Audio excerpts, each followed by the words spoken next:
it's Kim, and I'm bringing you another scrapbooking process video today using the Uniquely Creative Moody Blues collection. Now, this video is a bit longer because I had some problems with it. It didn't come together how I wanted, and so I have left all the iterations of this layout in so you can see that making a scrapbooking layout doesn't necessarily come as easy as what it sometimes looks. So my first step in this was to fussy cut a mandala shape from the 6x6 paper pad. And now I'm playing with some of the vellum die cuts. So they're the clear cuts from the collection. And then this is another 6x6 paper, and I'm cutting it for the back of the photo. And this is the very dark blue from the 12x12 paper pack. And I'm also going to use it behind the photo.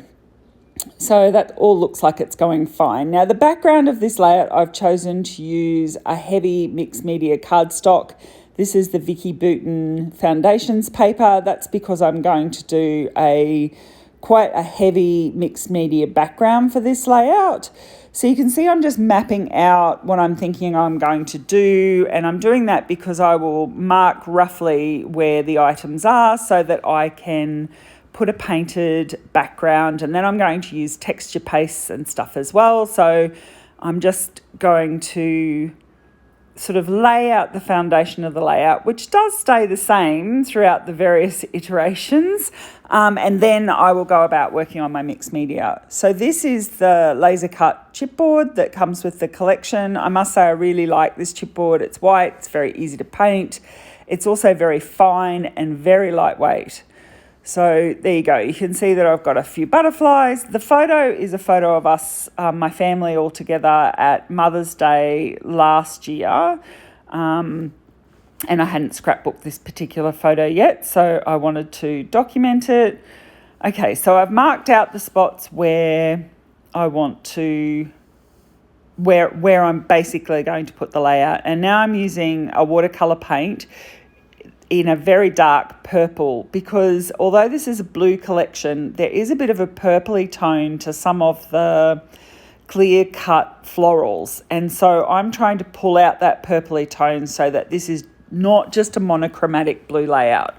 So I have got this very dark purple paint. So you could use inks, sprays, anything liquidy, water reactive, that's in, a nice deep purple. So you don't want a bright purple, but a nice deep reddish purple colour will work really well. So I've got a watercolour that's the right colour, and I'm just building up the layers in this watercolour so that it's just going to soften around the edges of the photo and embellishment cluster. So you'll just see bits. Okay, so I've put that aside to dry, and I'm just cutting off the selvage strip from the top.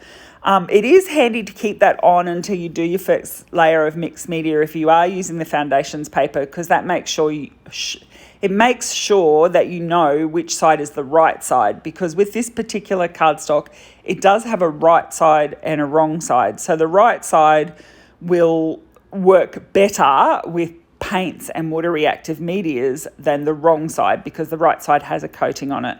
So what I'm doing here is I'm just further softening the edges of this watercolour, and I'm adding some more layers in. The layers just give the watercolour more interest because you will see darker elements and lighter elements. So I'm just adding plenty of water. Now, this cardstock is great for adding lots of water to because it copes really well with lots of water. It's a very heavy cardstock at 300 GSM, and so it's great for this mixed media work. So you can see that I'm just building up my textures and colours in this watercolour layer. And then and as I go, I'm also adding splatters. So there's fine splatters on the background further out from the watercolour frame. And again, it's all just about adding layers and interest to this layer of the scrapbooking layout. So I think I'm getting pretty close to happy with this, just adding a few more splatters and trying to soften out some of the edges. They're a little bit harder and squarer than what I really wanted, so using some water to lift and move that first layer of paint, and now just using a heat gun to dry it. You'll see I heat both the back and the front. That dries it more evenly, so the cardstock is less likely to warp or won't warp as much. Okay, and I'm just curling the cardstock against where it has warped due to the watercolour, just to flatten it out. So by curling it against that, it does help it flatten out as well, because obviously it's easier to build a layout on a flat piece of cardstock. So you can see I'm just, again, mapping out what I'm going to be doing. And I've decided I'm going to add some texture paste. So I have a texture paste, it's a Prima one, I believe, and it's diamond. So it's a very, very, very sparkly silver, and you probably can't pick up just how sparkly it is on the video, but it is very sparkly. And I am just adding that so that it has rays coming out from that painted background. I'm using a Stamperia stencil, which I absolutely love this stencil. It's very, very versatile, and I have used it a lot, as you can see by the amount of dried pastes, etc., that are on it there. And as with all texture pastes, please make sure you clean your stencils quickly, because the texture paste dry on it and then they're very hard to remove, and they can actually ruin the fine lines of your stencils. And that glitter paste, I would recommend giving your stencils a good wash in water, because the glitter's quite hard to get off with baby wipes, etc. So now what I'm doing is just distressing the edges of the paper that's going behind the photo.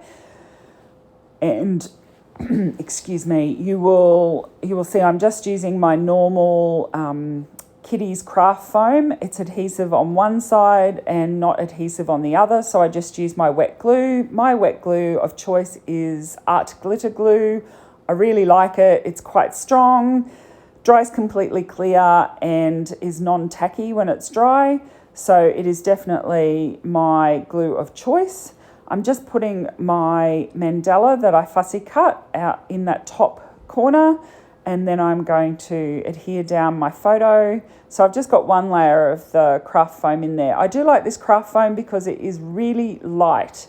And so by building up layers, you're not getting a lot of weight in your layout. And you could use chipboard, or you could use foam tape as well. Now, the clear cuts from Uniquely Creative are actually stickers. So I've just peeled away the sticker background, because I stuck the photo down, which I needed to do in order to be able to place these properly. It is a little awkward sticking some of these clear cut mandala stickers down.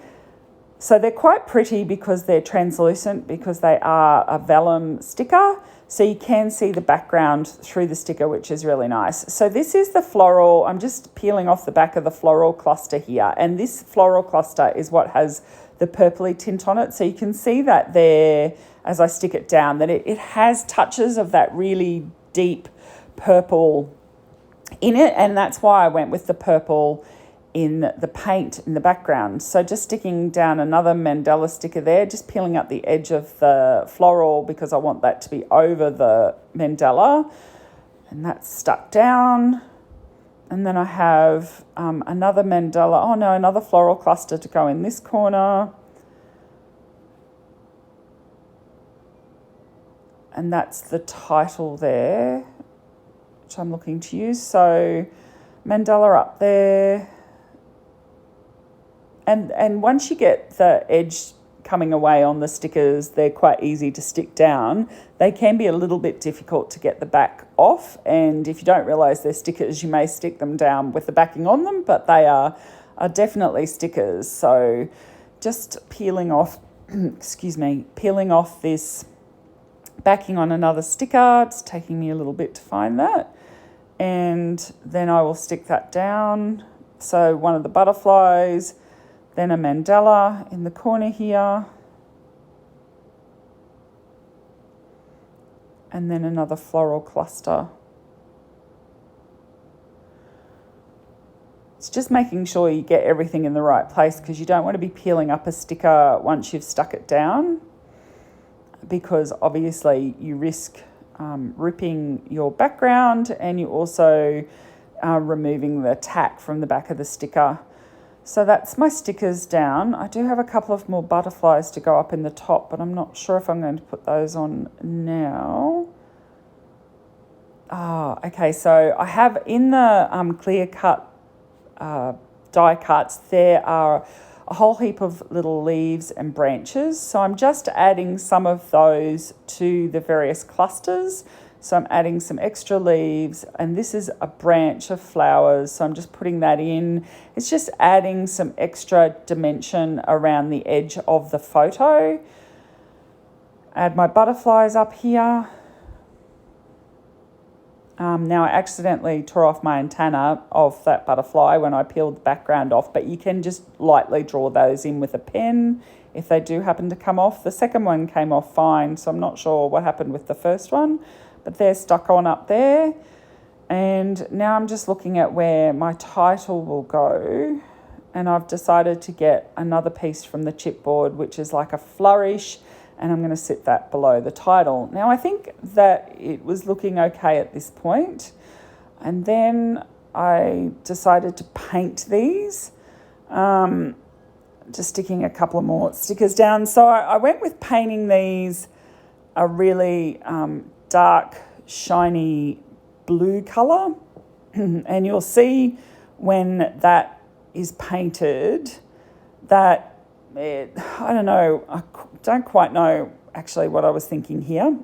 I did think that this dark blue was going to work, and when I painted it, I didn't really like it. So quickly painting these here. So this is a Prima paint. It is beautiful. It is a dark blue, and it has a real shine to it. It's super pretty, but as you can see, doesn't really stand out from the photo.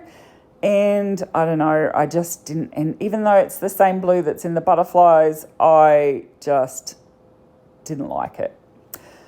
But I persevered, and I glued it down anyway, because, I am a bit of let's stick it down and make it work sort of girl. It's my approach. I generally find that I can make things work even if they don't initially look like it's going to, but when I stuck this down, I still wasn't happy with it. And so I ended up adding some glitter. It's a Tim Holtz sparkle gel in the bottle over the top. And I thought, well, this will work because it's silvery like the silver that's in the background. And once I put this on, I went to bed because it was the end of the evening, and I thought, well, I can let it dry overnight and check it in the morning. And when I came out in the morning, I still wasn't happy with this. So I've left, there you go, I thought it was the end, and then I went, no, it's not. So I actually even tried painting it with the glitter paste that I used on the background. I still didn't like it, and I decided part of the problem was that I had used a coloured photo. So I pulled the photo off and I printed the same photo in black and white. And I must say, I really prefer the black and white photo on the layout. And so I think that part of the reason I wasn't happy with where it was at was because it was a coloured photo and it just wasn't working. All the colours in the photo just weren't working with that relatively monochromatic background. So I changed it to a black and white photo, and I am much happier with it where it is at this point in time. But I don't have a title because I stuck the chipboard title down completely to the coloured photo, and I can't get it off. So I'm now going and looking at some of my Minte chipboard titles. They were the Minte phrase chipboard, and then I also went to the single word chipboard, and I picked family because this is a family lunch and this is the Minte chippy. So you saw the phrase one, and then this is the single word one. I really, really like these titles. They are super duper pretty fonts, very cursive fonts, and they are a favourite to turn to for a title. So now I decided I would paint the silver paste that is in the background. And once I did that, I went, well, I don't like it because it didn't have enough colour behind it and it just looked really pale and insipid and boring.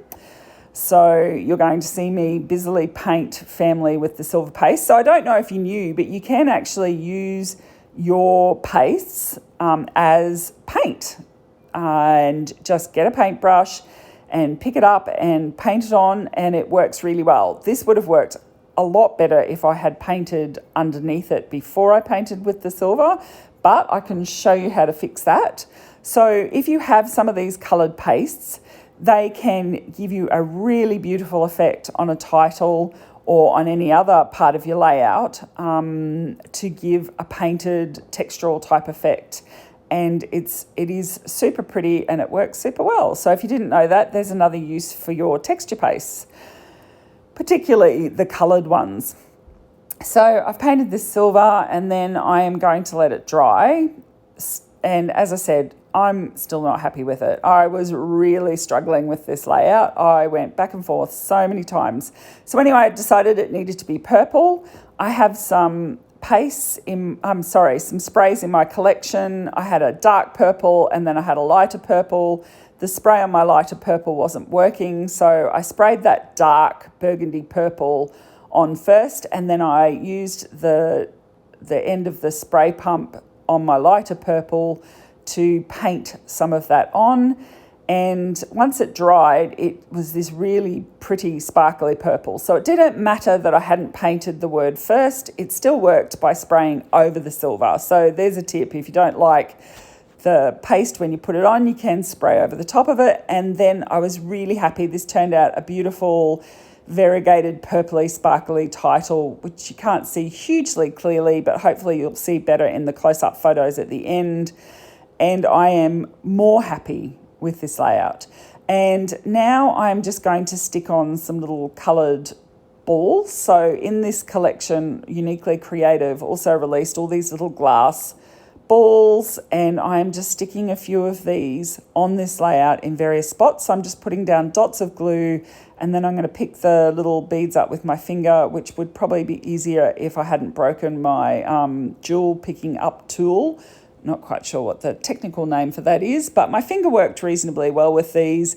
They don't have a hole through them at all. They're just a solid little glass bead, and they just give a really subtle sparkle. So they're more subtle than sequins, but they're a really subtle sparkle on the layout, and I was really happy with how they looked.